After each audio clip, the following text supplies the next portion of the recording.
Bienvenue à vous, mes chers. Nous sommes aujourd'hui le vendredi 3 février et vous me voyez en petite tenue car je suis toujours sur l'île de la Réunion et je vous accueille dans mon petit bungalow que j'adore là, qui me permet de faire pas mal de travail. J'ai envie de partager avec vous ma dernière séance avec un homme merveilleux, un masseur et sa femme que je vais vous présenter très bientôt dans les échanges et avec qui j'ai eu vraiment une envolée, une révélation dans des mondes supérieurs qui m'a fait dessiner ce drôle de, comment dire, ce drôle de paysage qui ressemble maintenant plus à un vitrail que à d'autres choses, d'autres dessins que j'aurais fait avant dans leur forme. Voilà ce qui m'arrive, des rencontres incroyables. Hier aussi avec une créatrice d'un jeu que je vais interviewer très bientôt, So, qui a créé un jeu autour du synchronomètre et autour de voyage chamanique. Je pense que ça va vous passionner, que vous soyez ici ou en métropole, peu importe, parce que vous pouvez vraiment rencontrer l'âme de ces personnes et les cheminements qu'elles vous proposent. Alors, cheminement, moi, aujourd'hui, je vais vous proposer trois informations majeures. La première, c'est de parler évidemment de cette pleine lune du 5 février qui n'est autre que la première pleine lune de l'année. Nous sommes dans la roue solune, toujours dans celle qui active cette flamme éternelle d'amour orange, vous voyez ici, qui nous demande de faire clan avec les éléments, de trouver notre tribu. Clan, c'est aussi mon mot-clé de février qui dit nous associer aux bonnes personnes, nous en avons besoin. Et c'est pourquoi je vais vous faire un bref bilan des énergies de la pleine lune, parce qu'elle parle vraiment d'intégrer notre singularité dans le collectif. Et si vous vous arrêtez là dans cette vidéo et que vous n'avez pas le temps, c'est peut-être l'information majeure à retenir. Quand vous arrivez dans ce moment-là de votre vie où ça vous a demandé beaucoup de bilan, beaucoup de réflexion, beaucoup de renoncement probablement, il vous est invité à regarder en face votre singularité et à essayer de comprendre comment cette singularité, en face d'une autre singularité, va créer le collectif pour cette nouvelle humanité qui nous attend. Alors pour le jeu Solune, j'ai écouté ce matin, je vous mettrai le lien parce que comme je n'ai pas le livre des mères originelles que je lis depuis 8 ans à chaque nouvelle et pleine lune et qui à chaque fois m'apporte tant d'informations, le livre des contes de Jamie Sams, des 13 mères originelles, eh bien, il y a en ligne sur YouTube une jeune femme merveilleuse qui raconte chaque lune. Et ce matin, je me suis allongée pour faire une méditation et écouter de nouveau, encore et encore, le récit de cette première gardienne, cette gardienne du clan cette gardienne qui parle à ses proches, cette gardienne qui est capable de nous faire comprendre comment il est important de voir nos cycles et rythmes. Alors, à la nouvelle lune, nous étions avec moi, l'humile, comment je rentre en relation dans le monde Néris, tout en intégrant mes cycles et rythmes. Et quand nous sommes à la pleine lune, vous savez que j'inverse ces deux cartes, et Néris devient moi dans le monde lumile. Ça veut dire que moi, je me mets au cœur de mon clan, de mes cycles et de mes rythmes pour intégrer ma tribu et pouvoir rentrer en relation avec tous les mondes. Qu'est-ce qu'elle dit, cette carte? Elle dit que puisque nous sommes ici avec toutes nos antennes qui enfin s'ouvrent, il est temps d'aller rencontrer les autres mondes. Et cette gardienne, elle nous invite à nous rappeler que nous sommes comme un arbre. Et moi, je vous invite à faire l'expérience d'aller rencontrer votre arbre. Cette semaine, j'ai interviewé une jeune femme réflexologue, je vous invite à aller voir l'échange, et qui disait que ici sur l'île de la Réunion, son lieu préféré secret se trouvait dans la forêt d'étang salé parce qu'elle avait un copain arbre. Eh bien ici, pendant cette pleine lune, je vous invite à vous balader et aller rencontrer votre copain arbre. Moi, j'ai rencontré un badamier. Je vous ai fait aussi une vidéo sur Facebook d'un arbre qui chante pendant la tempête. Et tout à coup, j'ai entendu les mots de cette gardienne qui dit que si nous comprenons que l'image qui est la plus proche de nous dans la nature, c'est l'arbre parce qu'il va enfoncer ses racines dans la terre-mère, élever ses branches vers grand-père soleil en traversant Père ciel et se nourrir aussi à la lueur de grand-mère lune. Voilà notre famille extraterrestre, la famille dont nous avons besoin pour croître et pour grandir. Alors, je vais vous parler quand même tout simplement de ces énergies. Je suis obligée de mettre mes lunettes et après, on fera le tirage si vous êtes d'accord. Déjà, première information, peut-être que vous avez entendu parler de cette comète, la ZTF, qui passe dans le ciel en ce moment tout près de la Terre. Il se trouve que cette comète, elle est passée dans notre environnement il y a 50 000 ans. Elle est visible depuis le 20 janvier, mais c'est là maintenant, aujourd'hui et demain, qu'elle sera au plus proche de la Terre. Au plus proche de la Terre, c'est quand même 42 millions de kilomètres, hein, donc je vous rassure. Mais qu'est-ce que c'est une comète? Une comète, c'est un vestige vieux d'environ 4 milliards et demi d'années, soit la naissance du Soleil. Et leur taille peut varier d'un kilomètre à plusieurs dizaines de kilomètres de largeur. Ces comètes, donc, qui sont des vestiges, des concrétions hein, de cette explosion, tournent autour du Soleil et elles ont des orbites comme la Lune elliptiques. Elles ne sont pas tout à fait rondes. Alors symboliquement, on associe leur passage à proximité de la Terre à une annonce de fin de cycle, une période de bouleversement, mais aussi de renaissance, de nouvelles voies d'évolution annoncées. Alors imaginez, moi je me suis simplement dit qu'elle était passée il y a 50 000 ans. 50 000 ans, c'est une date très particulière dans notre histoire d'humain. C'est l'âge, par exemple, maximum, c'est ce que j'ai vu en fouillant dans les informations, pour dater les informations au carbone 14. On ne peut pas les dater plus après parce que la fiabilité disparaît. Donc 50 000 ans, on peut dire que c'est le terme de notre connaissance de l'humanité. 50 000 ans, c'est aussi là, dit-on, qu'il y a eu la plus grande découverte technologique parce que on a repéré la coopération entre les deux lignages humains principaux qui sont les Homo sapiens et les Néandertaliens qui ensemble ont permis tout simplement l'évolution de la taille du silex. Mais alors, quelle évolution technologique pour apprendre à chasser, à se nourrir, à construire, etc. Donc, on associe aussi, et ça je l'ai lu, je ne le savais pas, c'est très rigolo, il paraît qu'il y a eu, on voit dans les génomes, une baisse de testostérone. Et on explique en fait cette transformation physique en disant qu'il y a eu à cette période une baisse de la guerre, moins de guerre et plus de coopération. Tout ça, c'est très symbolique, mais vous voyez à quel point ça nous parle du mois du Verseau. Le mois de Verseau, quand on en parle dans la Kabbale, et ça c'est un deuxième élément que je veux partager avec vous, c'est le mois le plus mystique. Il est associé évidemment, vous le savez, à l'élément air. Je vous renvoie à la fête d'Imbolc qui parle de l'eau, parce que il mélange tous ces éléments. Et si, alors il y a marqué Verseau dedans, lui, il est composé de feu et d'air parce qu'il y a le feu du désir dans le Verseau de transmettre la sagesse de manière universelle. Alors, on dit aussi que c'est le mois de l'enfant. La traduction de Verseau en araméen, c'est enfant. Et ça exprime aussi, et ça traduit, on va dire, cette foi intense quand on se croit comme un enfant illimité dans son pouvoir. C'est-à-dire qu'on on pourra utiliser au-delà de nos cinq sens. Donc nous sommes à peine rentrés dans l'ère du Verseau. Autant dire que ce mois-là que nous rencontrons, il est plus que jamais l'annonce de ce nouvel âge du savoir spirituel qui se répand, qui active en nous des nouveaux possibles.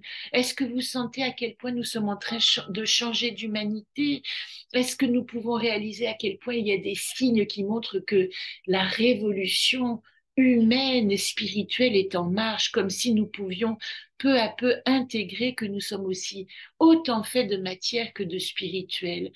On assiste en ce moment aussi à la montée des particularismes, ça on le sait, hein, mais particularisme, c'est aussi l'opportunité d'accepter ces différences. Professionnellement, dans ce mois, c'est l'opportunité de se pencher sur des nouveaux projets. Ça ne veut pas dire que vous allez commencer les nouveaux projets, mais ça veut dire que nous devons activer une mentalité de pionnier. Comment est-ce qu'on peut, dans notre travail, penser le nouveau monde? Et Jupiter, qui est entré en bélier, donc dans sa phase d'une révolution de 12 ans, qu'est-ce que je vais construire pendant ces 12 années à venir? Il parle de cette collaboration nouvelle. Les énergies de pleine lune, je vais vous en parler quand même. Ça va être un peu long aujourd'hui, je vous le dis, mais c'est important pour nous. Le 5 février, demain 19h28, heure française, cette pleine lune, elle nous dit, pleine lune en Lion, soleil en Verseau, Lilith également, la lune noire, l'autre point elliptique de la lune, le point fictif est également en Lion. Les mots-clés, foi, alliance, singularité. Dans ce contexte, vous le savez, de crise sociale, il y a une tendance jusqu'au boutiste, hein, collective. Bien, nous, ce que nous devons, c'est rester lucides sur ces informations et de surtout exercer notre libre arbitre, nous ouvrir à nos ressentis, mais ne pas céder à la réactivité. Voilà les mots-clés que j'ai envie de vous partager. On est en ce moment dans la possibilité d'une crise d'ego. Ça, ça, c'est Lilith, hein, avec le besoin de reconnaissance individuelle. Le lion, il dit, j'existe.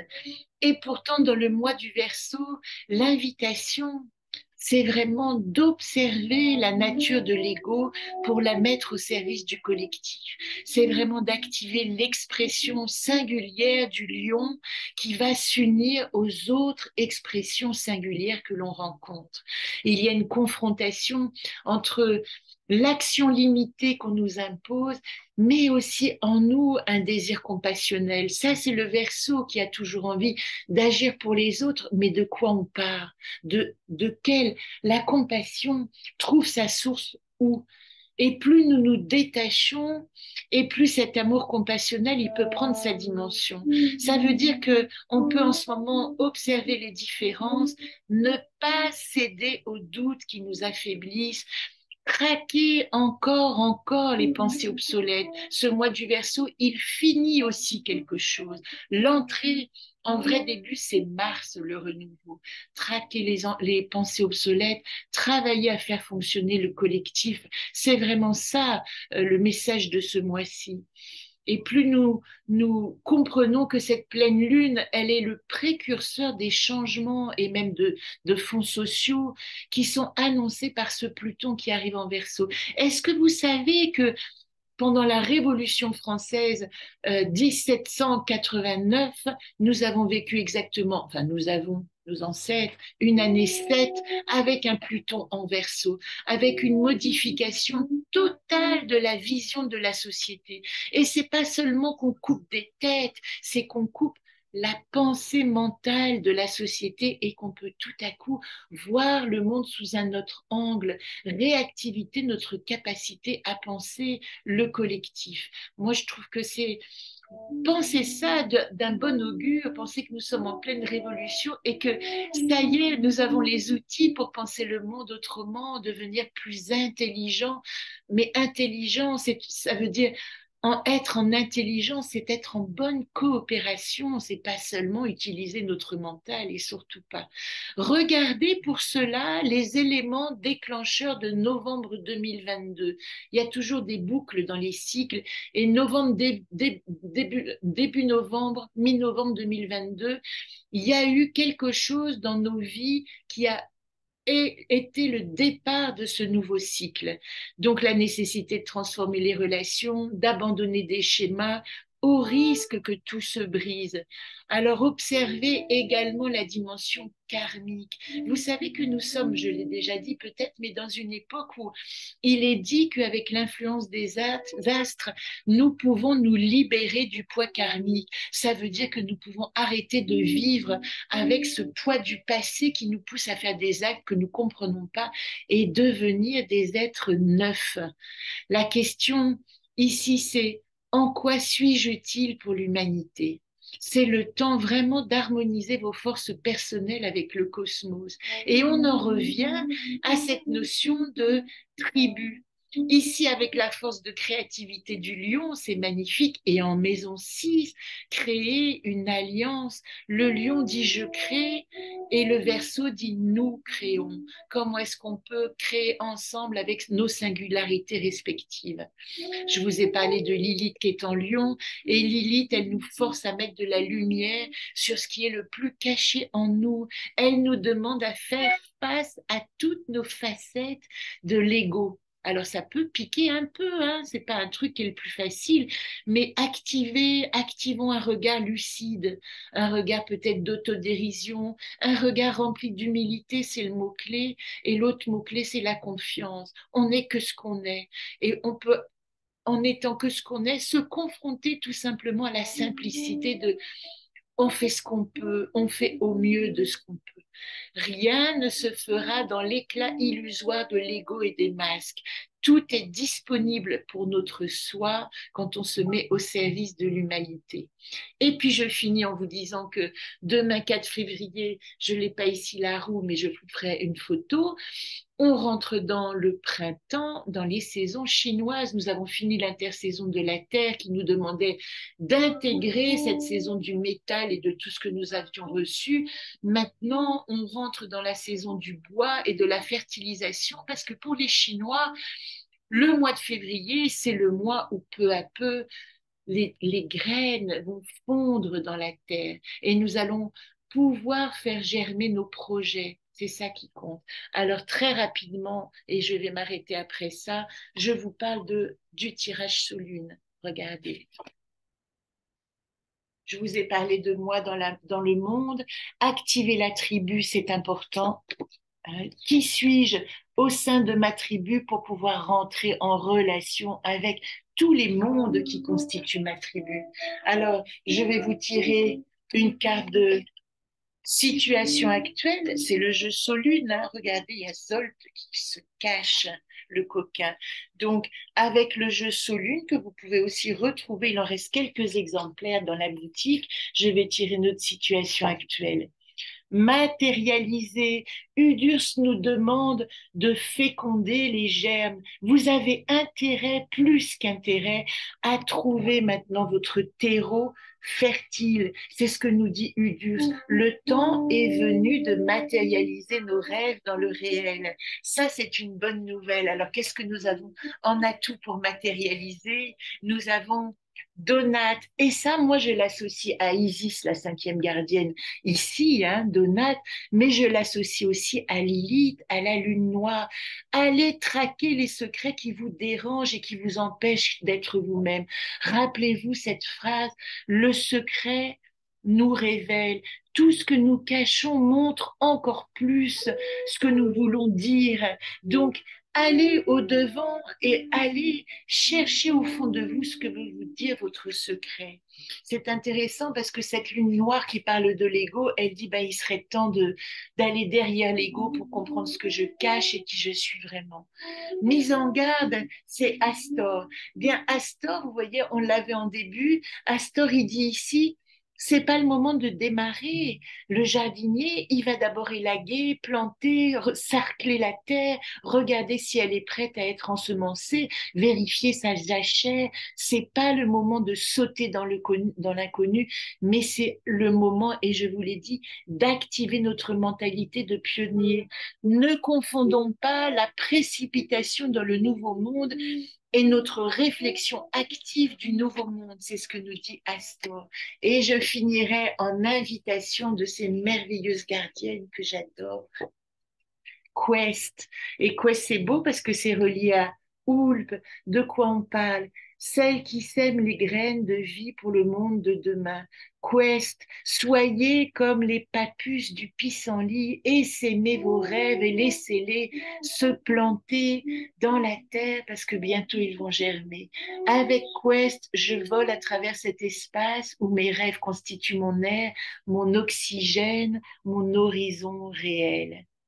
Je vous laisse un peu de temps pour lire le mantra. Je vous embrasse. Je vous souhaite une magnifique pleine lune. Rendez-vous demain, parce que demain, je vais vous parler dans le rendez-vous, non pas demain, lundi, de la troisième carte du jeu Chesme et des flammes jumelles. Ça devrait vous intéresser. À très vite.